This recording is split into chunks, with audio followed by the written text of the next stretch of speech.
フォーム後のマンションに来てます。だから主にやるのはほこり取りになります。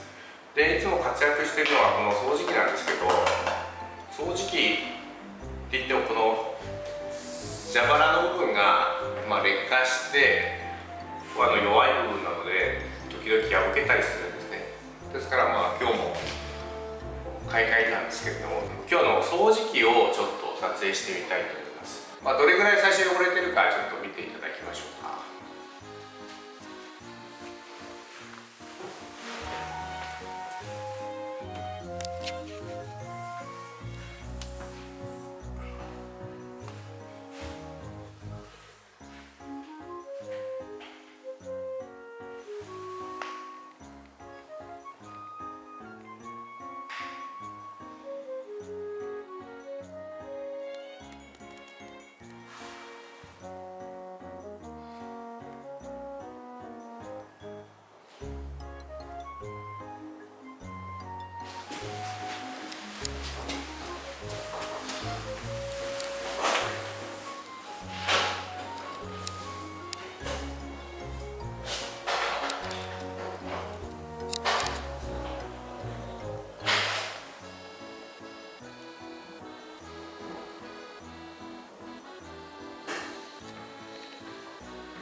で見ていただいた通り結構汚れてますでしょ。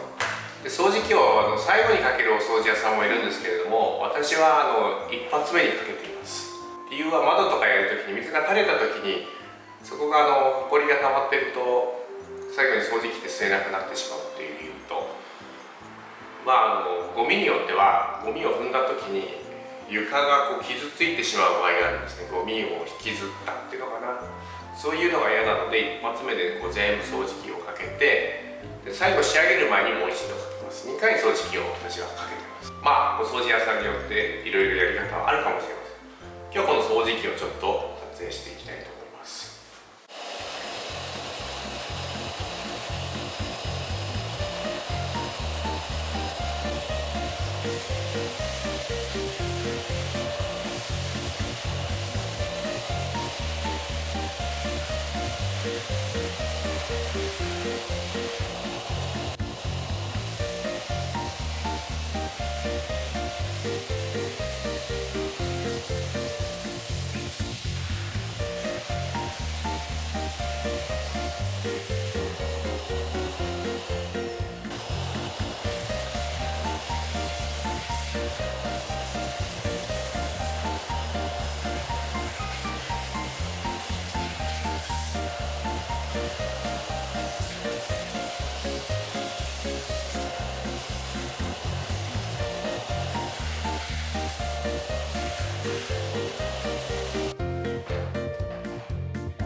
終了です。